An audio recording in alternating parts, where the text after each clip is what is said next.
Mesdames et messieurs, comme indiqué dans votre lettre d'invitation et dans la presse, l'événement auquel vous êtes conviés ce matin est l'inauguration et la remise officielle des clés d'infrastructure réalisées par le conseil municipal depuis sa mise en place le 10 octobre 2023.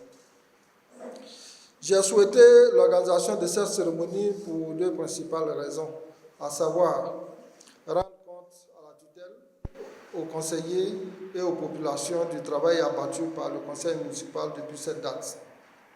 Informer l'ensemble des personnes ci-avant citées de l'avancement des travaux communaux et des perspectives à venir. En effet, la liste que j'ai eu l'honneur de conduire aux élections municipales de septembre 2023 avait pour slogan « Ensemble pour le développement de Buyo ».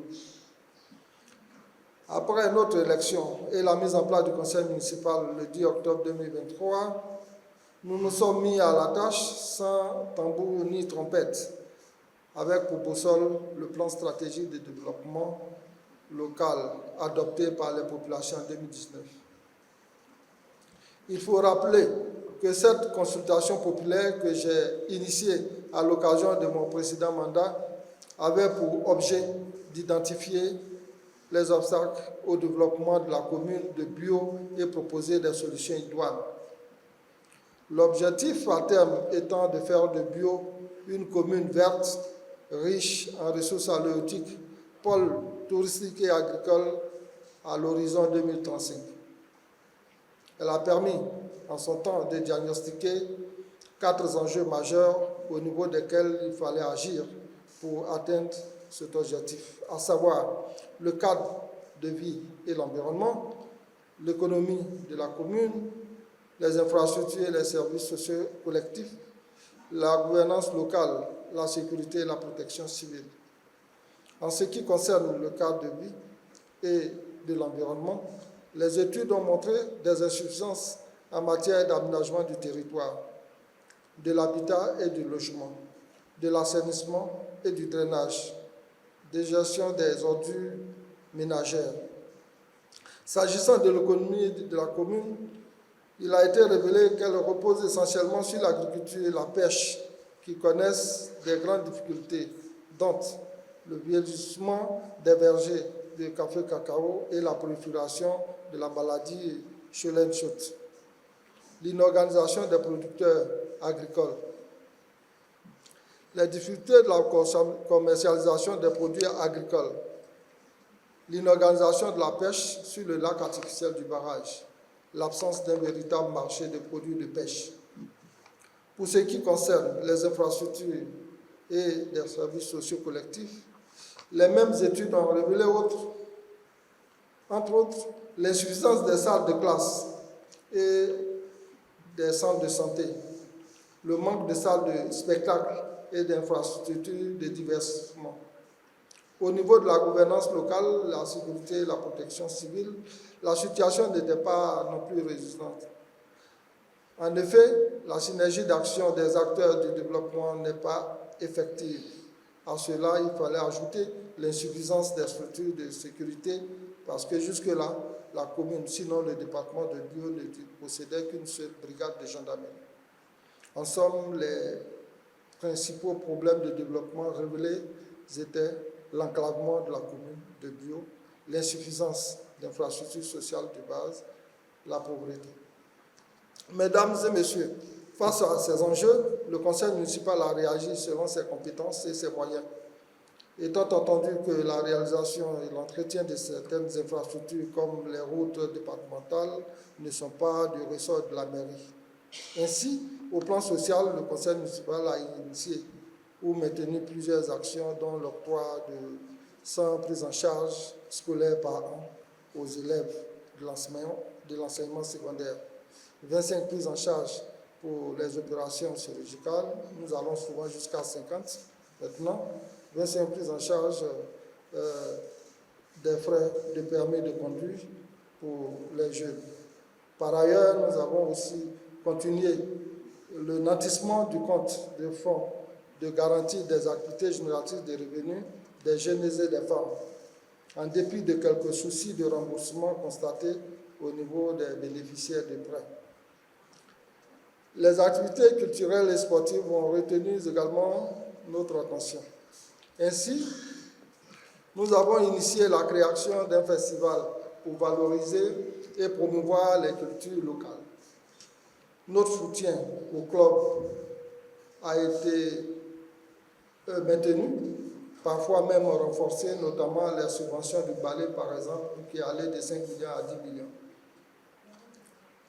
Au niveau des investissements, nous avons réalisé plusieurs projets pour faire face aux enjeux du développement.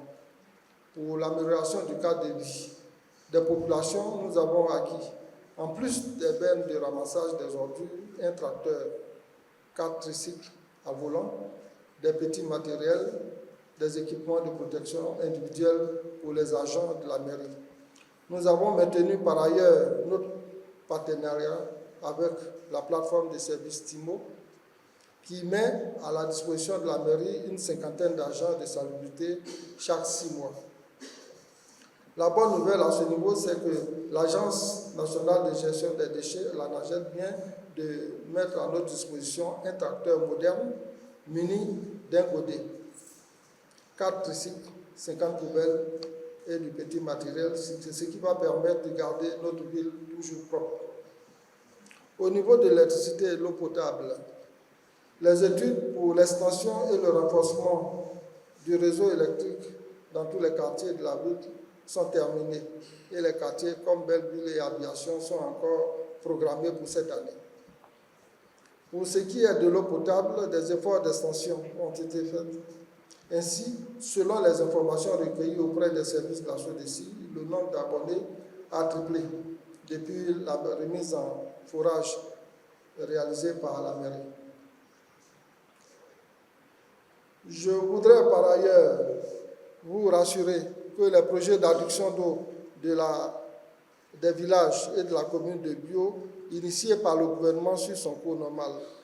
À ce stade de mon propos, je voulais réitérer mes remerciements à M. le préfet pour sa grande contribution.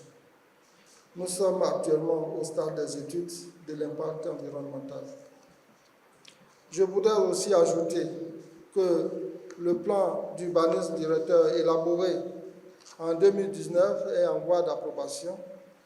Pour ce qui est des infrastructures et des services sociaux collectifs, le conseil municipal a pu réaliser un centre culturel, une bibliothèque, une piscine municipale, l'école primaire à Belleville, 3 écoles maternelles dont une à Mayakovikro, une à l'EPP Barrage, à Gili, seront très bientôt achevées et équipées dès la rentrée prochaine.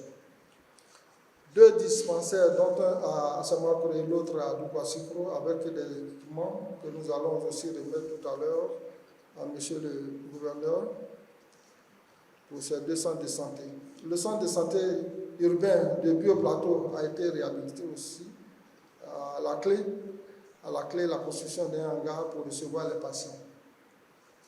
Le foyer des jeunes et le jardin public aussi ont été réhabilités.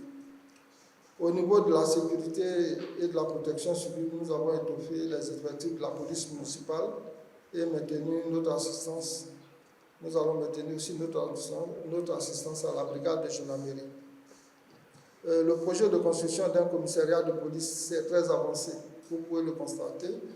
Certainement qu'avant la fin du mois d'octobre 2025, les bâtiments seront achevés et équipés. Et ça, le ministre de l'Intérieur m'en a fait la promesse. Nous également, je pense que nous avons déjà les équipements provenant de la mairie qui sont déjà aussi prêts. D'autres projets beaucoup plus structurants, notamment la construction d'un grand marché moderne à Biolac, la construction d'une morgue municipale à Bio-Plateau, la réhabilitation de plusieurs écoles primaires sont budgétisées et connaîtront un début de réalisation cette année. Les procédures de l'acquisition sont en cours. De bacs à ordures, une chargeuse pour le traitement des voies communales, une ambulance, une grande ambulance pour les différents centres de santé de la commune. Les démarches aussi sont très avancées. Certainement jusqu'à fin octobre, nous les aurons.